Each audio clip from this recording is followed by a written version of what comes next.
Hello and welcome to the February 6th edition of the Gold Goats and Guns Short News. My name is Tom Luongo. We've got a lot to talk about. Today, I want to talk about Tulsi Gabbard. Before we get started, let's do a little housekeeping. We've officially crossed the 2,000 subscriber mark. That's awesome. It really is very cool to see. Reminder to everybody that who are new to the channel, we do live streams on Monday nights every Monday night, at 8 p.m. and every Friday night at 8:30. So please come on by. It's a good time. We had 85 people in the chat the other night, and it's only growing every time we do this at this point. So it's really, really cool. All right. So, and of course, you can follow my work over at goldgoatsandguns.com, as well as you can follow my work over at strategicculture.org as well. So, and if you like what you hear today, please give a like and subscribe down below, and consider supporting my work over at Patreon. So let's get right to it. So Tulsi Gabbard is the only anti-war candidate right now for president in 2020, and that includes Donald Trump. So it is very predictable, almost pathetically predictable, that the minute she announced her candidacy, given the current milieu, that she would be painted with the Putin brush as a Russian sympathizer. Remember, Gabbard went over to Syria in, I think, 2016 or early 2017 to find out what the situation was on the ground. She also, if you didn't know, quit the DNC over the treatment of Bernie Sanders during the primaries. So that made her an enemy of, well, you know who. She who will not be named, at least until later in this video. So Gabbard, like so many people who are critics of the empire, including Donald Trump up until recently, are always painted with the traitor brush. When, of course, at the end of the day, open-ended wars and an empire overseas are really, and those that back those things, they are the traitors. They're certainly the traitors of the Constitution. They're certainly traitors to the original conception of the Republic and everything else that goes along with it. And now that that treason is really bipartisan. And I find it really funny and kind of sad and ironic that the Democrats and the Republicans both are effectively threatening Trump with the treason card, impeachment, over his handling of foreign policy. And they do so by binding him down on other domestic issues and whatnot. And don't be surprised when you think about that. Look at what McConnell did last week in the Senate, and I'll get back to Gabbard in a second, but look at what McConnell did last week in the Senate, organizing a 68-23 rebuke of Donald Trump's desire to pull us out of Syria. Now, that had a lot of political effects, not the least of which is for McConnell to tell Trump, okay, this border wall fight is fun. Shutting down the government cost us. Look, if you want anything from us at all, you're gonna have to give up pulling out of Syria, because ultimately, the U.S. capital is Israeli occupied territory, and I don't like saying that, but it truly is. So now here we are. Gabbard is staunchly against the intervention in Syria, or remaining in Syria and Afghanistan, and she has everything going for her that would normally put her right at the top of the Democrats' wish list for a candidate to oppose Trump. She's a woman.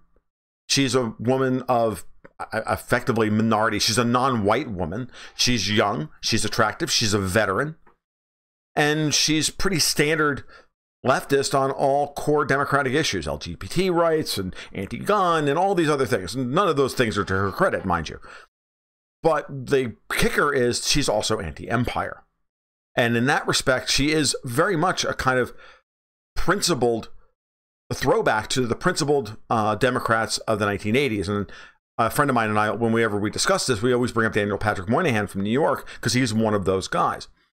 And not Bernie Sanders, mind you. He's always been a useless tool of the leftists, a useless tool of communists. But because he is one. Gabbard, on the other hand, isn't. And I think that, and I also think at a certain level that in order to get elected in Hawaii, one almost has to be, almost crazy over the top socialist. It's just the nature of the beast. I've had subscribers from Hawaii in the past, and they've told me exactly the same thing.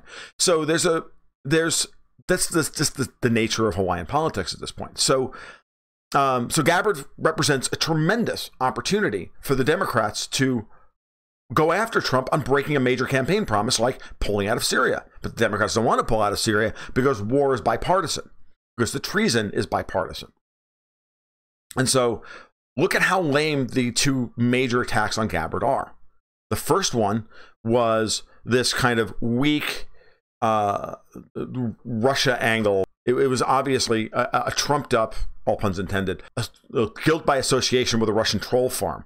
Now, that Russian troll farm was created by an American billionaire who works for the Clinton, who helped set up the Steele dossier and everything else in order to try and get Trump bound down in the whole Russiagate thing. It's all the same infrastructure, just being repurposed. That was built to take down Trump is now being repurposed to take down anybody who has a chance of breaking through the, breaking out of the pack and uniting the people in this country. I mean, the center of this country, because the center of this country is very anti-war. It's why Donald Trump was elected. At the end of the day, that's really why he was elected. He was elected to bring the troops home, start setting things to right at home and all of that stuff. And he's been stymied at every level. And he's too weak a person to actually get anything done. And so this is why Trump is useless. And this is why there's a real opportunity for the Democrats in 2020. I'm not happy about this, but it's reality. You know, I'm just giving you what my analysis of what I see. So the attacks on Gabbard are lame. And then last night, during the State of the Union address, who comes out of the woodwork who we haven't heard hide nor hair of?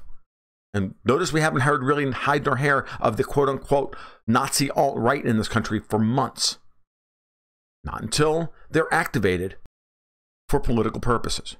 David Duke is a federal asset. He has been for years.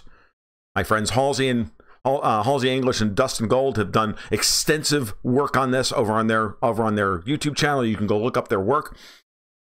They've got Duke dead to rights, and most of his entourage dead to rights. Guys like Mark Collette and the rest of them. They're all paid oppo.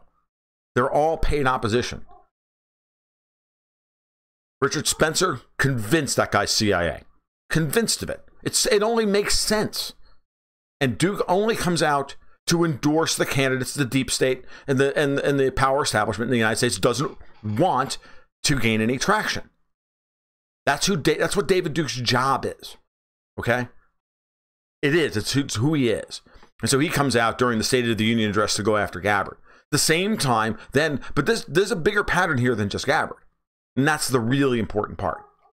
Okay? Because Gabbard really is, I think, the one person that if she were to like break with the Democratic Party, go independent, ally herself with a GOP defector of the Tea Party bent, and the first name that comes to mind, of course, is Rand Paul. That if Rand Paul and Tulsi Gabbard were to get together and form a third-party run, center-left, center-right coalition that looks a lot like the League / 5-Star that we saw over in Italy, I got news for you. That would be a powerful combination.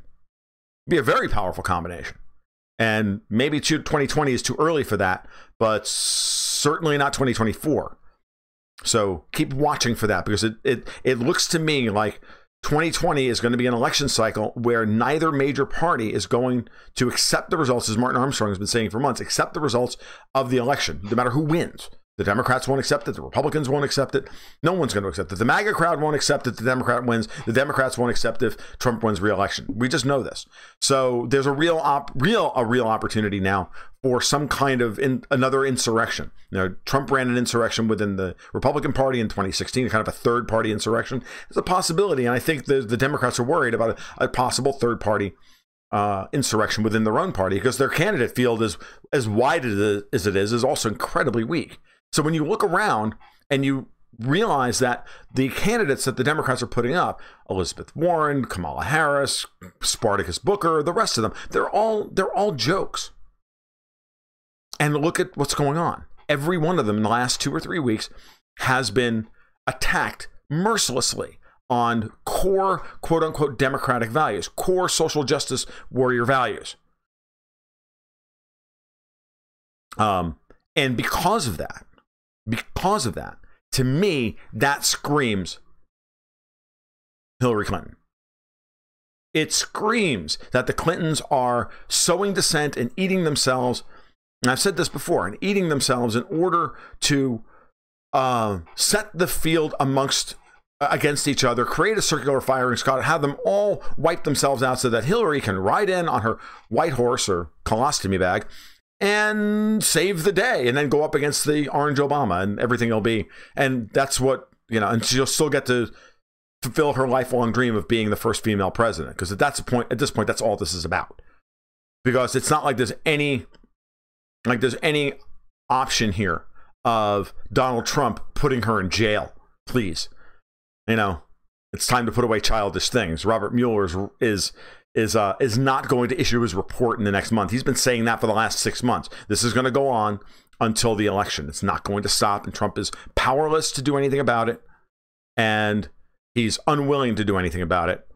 So that's where we are. So I find it interesting that that's what's the situation. I think it's important that we kind of look at everything that's happening in the domestic political sphere here from this perspective. This is a very black-pilled version of reality, but it's closer to the truth than anybody wants to admit, both left and right. Because Lord Voldemort has returned, but he still has his nose. All right, this has been the Gold Goats and Guns short news for Wednesday, February 6, 2019. If you like what you heard today, again, please give a like and subscribe down below.